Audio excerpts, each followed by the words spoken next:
Hello guys what's up, कैसे हैं आप सभी लोग। My name is Sohail Mansuri and you are watching Mansuri classes. So चलिए गाइस, आज के इस लेक्चर में हम लोग केमिकल काइनेटिक को आगे बढ़ाते हुए आज के इस लेक्चर से जीरो ऑर्डर रिएक्शन सीखेंगे कि शून्य कोटि की अभिक्रिया क्या होती है, किस तरीके से शून्य कोटि की अभिक्रिया का समाकलित और अवकलित वेग समीकरण निकाला जाता है और शून्य कोटि की अभिक्रिया की अर्ध आयु क्या होती है।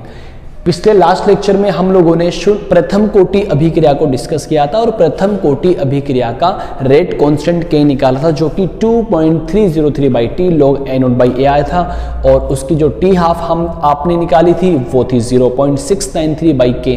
तो उसी तरीके से हम लोग आज फर्स्ट ऑर्डर तो निकाल लिए, बट आज हम लोग जीरो ऑर्डर निकालने की कोशिश करते हैं। तो आप सब लोग डाल दीजिए हेडिंग जीरो ऑर्डर रिएक्शन, शून्य कोटि की अभिक्रिया। शून्य कोटि की अभिक्रिया, शून्य कोटि की अभिक्रिया, इसको फिनिश करेंगे ना। आप लोगों को समझ में तो आता है ना भाई जो लेक्चर पढ़ाते हैं हम लोग।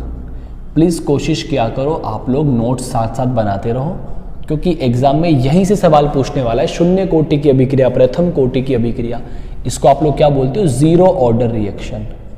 जीरो ऑर्डर रिएक्शन देखो बहुत इंपॉर्टेंट है, एग्जाम के पॉइंट ऑफ व्यू से बहुत ज़्यादा इंपॉर्टेंट है। एक तो फर्स्ट ऑर्डर रिएक्शन और एक जीरो ऑर्डर रिएक्शन। तो चलिए गाइस, जीरो ऑर्डर रिएक्शन का मतलब क्या होता है? किसी रासायनिक अभिक्रिया में अभिक्रिया का वेग अभिकारकों की सांद्रता के जीरो घात के समानुपाती होता है, शून्य कोटि की अभिक्रिया कहलाती है। अब मेरे को एक बात बता दीजिए, जब जीरो घात के समानुपाती हो रहा है, इट मीन्स आप लोग ऐसे बोल सकते हो कि कंसंट्रेशन पर डिपेंड ही नहीं करता है, ठीक है। तो शून्य कोटि की अभिक्रिया क्या होती है?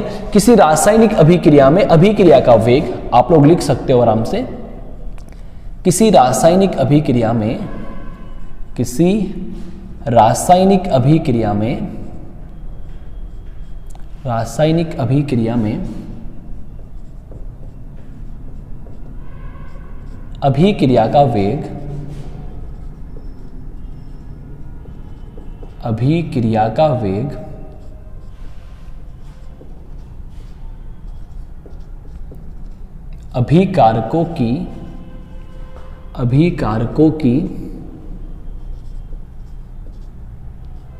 अभिकारकों की शून्य घात के समानुपाती होता है। अभिकारकों की शून्य घात के समानुपाती होता है। शून्य घात पर निर्भर करता है या शून्य घात के समानुपाती होता है, समानुपाती होता है। क्या कहलाती है? शून्य कोटि की अभिक्रिया कहलाती है। किसी रासायनिक अभिक्रिया में अभिक्रिया का वेग अभिकारकों की शून्य घात के समानुपाती होता है, शून्य कोटि की अभिक्रिया कहलाती है, जीरो ऑर्डर रिएक्शन कहलाती है। जरा समझने की कोशिश करो। लेट सपोज ये आपकी कोई नॉर्मल केमिकल रिएक्शन है, ऐसे क्या बन रहा है? प्रोडक्ट पी की फॉर्मेशन हो रही है। ओके, चलो अब फर्स्ट ऑर्डर की तरह वही दो बातें, अगर मैं t is equal to 0 time की बात करूं और t is equal to t time की बात करूं, एक बार चेक कर लेता हूं आपको दिख रहा है कि नहीं दिख रहा है भाई। हाँ भाई आपको दिख रहा है, सुनने की कोशिश करना भाई। मैं यहाँ पे दो बातें चेक करता हूँ भाई। t is equal to 0 time की बात करता हूँ तो भाई ये वो टाइम होता है जिस टाइम के ऊपर आप लोगों ने रिएक्शन शुरू ना करी। जब आप लोगों ने रिएक्शन शुरू ना करी तो इसकी कॉन्सेंट्रेशन 100% माना, वो है A0 C0 भी आप लोग मान सकते हो, और ये कुछ नहीं बना। t is equal to t time का मतलब ये होता है कि आपने रिएक्शन को शुरू कर दी और माना इसकी कॉन्सेंट्रेशन A हो गई और माना इसकी कॉन्सेंट्रेशन X हो गई। अब भाई रेट लो क्या बोलता है? According to rate law, according to rate law, वेग नियम के अनुसार, वेग नियम के अनुसार,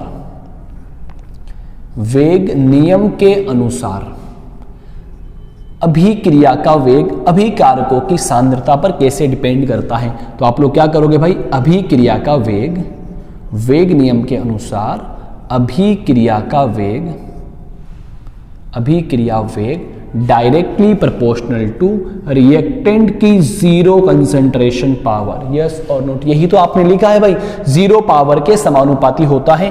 अगर यहां से मैं अभिक्रिया का वेग निकालूं, समानुपाती के निशान को हटाऊं तो एक कांस्टेंट आएगा भाई। अरे हाँ ना बोलो बेटा जी, एक कांस्टेंट क्या आएगा? के कांस्टेंट आएगा, और मैंने कांस्टेंट के माना और ए नोड मान लिया। अब जरा आप समझने की कोशिश करना एक एक बात को। अब अभिक्रिया का वेग क्या होता है? अभिक्रिया का वेग होता है माइनस के D A by D T. अगर रिएक्टेंट की बात करता हूं तो ठीक है, और यहां से क्या बनेगा भाई कि अब ए नोड को तो हटा दो भाई, जब जीरो पावर है तो कुछ नहीं है भाई, यस और नोट, ठीक है। तो मतलब ए नोड बराबर बेसिकली आप लोग एक मान सकते हो, बेसिकली ए नोड बराबर आप एक मान सकते हो। जब ए नोड बराबर एक होगा तो के सिर्फ के इंटू वन के ही होता है। तो ये इक्वेशन नंबर 1 निकल चुकी है, ठीक है, ये आपकी इक्वेशन नंबर 1 निकल चुकी है। अब देखना, देखते जाना भाई, इस इक्वेशन नंबर 1 को आप कह सकते हो कि ये इक्वेशन नंबर 1 शून्य कोटि की अभिक्रिया का अवकलित वेग समीकरण होती है। अब मैं क्या करता हूं भाई, समीकरण 1 का समाकलन करता हूं, समझने की कोशिश करना। समीकरण 1 का समाकलन करने पर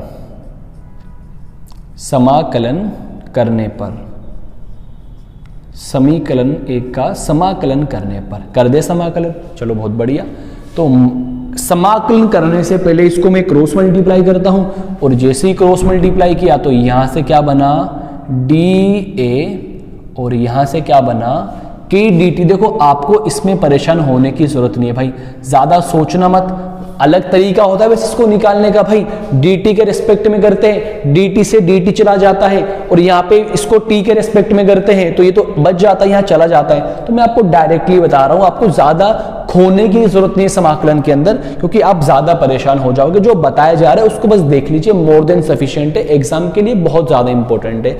अब मैं इसकी लिमिट लगा दूं भाई फर्स्ट ऑर्डर की तरह ए नोड, और इसकी लिमिट लगा दिया मैंने ए, और यहां से इसकी लिमिट लगी t इज इक्वल टू 0, और इसकी लिमिट लगी t is equal to t। Differentiation और इंटीग्रेशन एक दूसरे के ऑपोजिट होते, दोनों एक दूसरे को कैंसिल आउट कर देंगे। तो यहां से क्या निकलेगा a, अरे हाँ ना बोलो बेटा जी, और a निकलेगा, और यहां से a नोड निकला, और यहां से a निकला लिमिट, और आपने यहां से क्या बना दिया k, और यहां से क्या बनेगा t, लिमिट लगा दो t is equal to 0, t is equal to t, yes और नॉट। सोल्व कैसे करते? Upper limit minus lower limit, तो अपर लिमिट तो a है, minus lower limit a naught है, और बाहर साइन किसका है, माइनस का है। यहां से क्या बना, यहां से के टी बन जाएगा, t माइनस 0, तो t ही बचेगा, बहुत बढ़िया।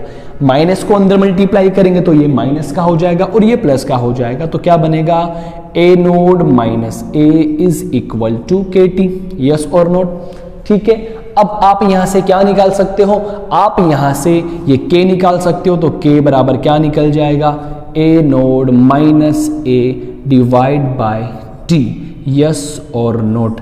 तो जो आपने k निकाला, ये k होता है शून्य कोटि की अभिक्रिया का रेट कांस्टेंट, शून्य कोटि की अभिक्रिया का रेट कांस्टेंट आपने निकाल लिया है। क्या आप लोगों को ये बात समझ में आ गई? हाँ जी, जल्दी बोलो बेटा जी, अजी बोलो ना, जल्दी बोलो भाई, जल्दी बोलो, समझ में आई क्या आप लोगों को? देखो ये आपने रेट कांस्टेंट निकाल लिया है, इतनी बात आपको समझ में आती है, जो कि आपको डायरेक्टली याद करना है। ओके, आपको डायरेक्टली याद करना है। तो रेट कांस्टेंट आपने निकाला, तो इसी तरीके से आप लोग इसकी अर्ध आयु भी निकाल सकते हो भाई। अरे हाफ लाइफ भी तो निकाल सकते हैं हम लोग। हाफ लाइफ किसको बोलते हैं आपको पता होगा, हम लोगों ने प्रथम कोटि की अभिक्रिया में हाफ लाइफ को निकाला था, और आपने क्या बोला था, हाफ लाइफ किसी अभिक्रिया का वह समय होता है जिस समय पर अभिकारकों की सांद्रता प्रारंभिक सांद्रता की आधी हो जाती है। वही डेफिनेशन आएगी, वही सेम टू सेम लैंग्वेज आएगी, आप वहां से लैंग्वेज लिख सकते हो। इसका मतलब क्या है, t replace by t half और a replace by a naught by 2, yes और नोट। तो इसमें वैल्यू पुटअप कर दे, तो t को तो यहां भेज दो, k को इधर भेज दो, तो t यहां पर चला गया, तो ये तो t हाफ बन गया, वेरी गुड। k को भी एक बार इधर ही रहने दो ना, इधर k को मैंने इधर रहने दिया, t हाफ को इधर मैंने भेज दिया, ओके। a नोड की जगह तो a नोड, बट a की जगह क्या लिखोगे आप लोग, a नोड बाई 2। देखो यहाँ पे लिखा हुआ है, a की जगह आपको क्या लिखना है, a नोड बाई 2 लिखना है। इसको मैं सोल्व करता हूँ भाई, k टी हाफ, देखो अपन बायोलॉजी वाले थोड़ी मैथमेटिक्स सीखनी पड़ेगी। यहाँ से एलसीएम 2 आता है, और यहाँ से बनता है ए नोड माइनस ए नोड, यस और नोट।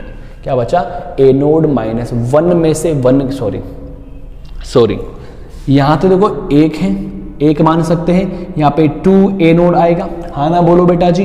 2 एनोड में से एनोड चला गया तो एनोड बचेगा, तो यहाँ से T हाफ क्या निकल जाएगा, देखो इधर एक बार, T half is equal to यहाँ से एनोड बचा और ये यहाँ से 2 है, K क्रॉस मल्टीप्लाई होकर नीचे आ गया, तो T half is equal to A naught by 2। आप ऐसे भी तो बोल सकते हो ये एनोड 1 है और ये आधा है, एक में से आधा गया तो आधा ही बचता है भाई, तो ये रहा आधा, एनोड बाई 2 आधा है, यस और नॉट, और ये K क्रॉस मल्टीप्लाई होके इधर आ गया। तो जरा समझने की कोशिश करना, ये भी इंपॉर्टेंट बात होती है। तो देखो आप लोगों ने T हाफ भी निकाल लिया शून्य कोटि का और आप लोगों ने रेट कांस्टेंट भी निकाल लिया, दोनों फॉर्मूले आपको डायरेक्टली याद करने हैं। तो T हाफ से आपको क्या पता लगता है कि अभिक्रिया का जब T हाफ निकाला जाता है तो यहां से ये पता चलता है कि शून्य कोटि अभिक्रिया का अर्ध आयु प्रारंभिक सांद्रता के समानुपाती होता है। तो आप लोग एक बात ये भी लिख सकते हो, T half directly proportional to A naught. तो हमको यहां से क्या पता लगा कि जो शून्य कोटि की अभिक्रिया का अर्ध आयु होता है वो प्रारंभिक सांद्रता के समानुपाती होता है। तो इस तरीके से हम लोगों ने शून्य कोटि की अभिक्रिया को सीख लिया है। इससे पहले लेक्चर में प्रथम कोटि डिस्कस किया था और शून्य कोटि मैंने आज डिस्कस कर लिए। तो दोनों एग्जाम के पॉइंट ऑफ व्यू से काफी इंपॉर्टेंट है, तो दोनों के आप नोट्स बनाओ। फिर भी अगर आपको कुछ डाउट्स आते हैं तो कमेंट बॉक्स आपके लिए 24 आवर खाली है। और दूसरी वाली बात, अब हम लोग क्या करेंगे, कभी कभी एग्जाम में न्यूमेरिकल्स भी पूछ लेता है ना, तो अब आने वाले जो लेक्चर अपना रहेगा उसमें हम लोग न्यूमेरिकल्स को डील करेंगे कि न्यूमेरिकल्स कैसे निकाले जाते हैं, क्या कॉन्सेप्ट अप्लाई किया जाता है। तो न्यूमेरिकल्स निकालने के लिए आप लोगों को डायरेक्टली फॉर्मूले पता होना चाहिए। जैसे प्रथम कोटि की अगर मैं बात करूं तो प्रथम कोटि के लिए K क्या आता है, तो आप लोग बोलोगे K is equal to 2.303 by T log A naught by A। और मैं पूछूं प्रथम कोटि के लिए T हाफ क्या आती है, तो आप लोग क्या बोलोगे, sir T half is equal to 0.693 by K। Very good. इसी तरीके से शून्य कोटि के लिए मैं K के वैल्यू पूछूं तो क्या बोलोगे, K बराबर A naught minus A by T। अगर मैं शून्य कोटि के लिए T हाफ पूछूं तो क्या बोलोगे, T हाफ बराबर A नोड बाई 2K। और ये सब बातें आपको मैंने सिखा दी है। सो प्लीज अगर आपको सच में ये लेक्चर पसंद आया है और ये पूरा केमिकल काइनेटिक का जो सीरीज चल रहा है इसको कुछ दिनों में कंप्लीट करने वाले हैं, तो प्लीज अपने दोस्तों में, अपने साथियों में इस लेक्चर को आप ज्यादा से ज्यादा शेयर करें। और अगर आप लोग इस चैनल पर नए हैं तो इससे को सब्सक्राइब कर दीजिए, बेल आइकन को दबा दीजिए ताकि आने वाली न्यू वीडियो की अपडेट आपको सबसे पहले मिल सके। सो मैं अभी आपके सामने अलविदा लेता हूँ। Thanks for watching this video. Thank you so much.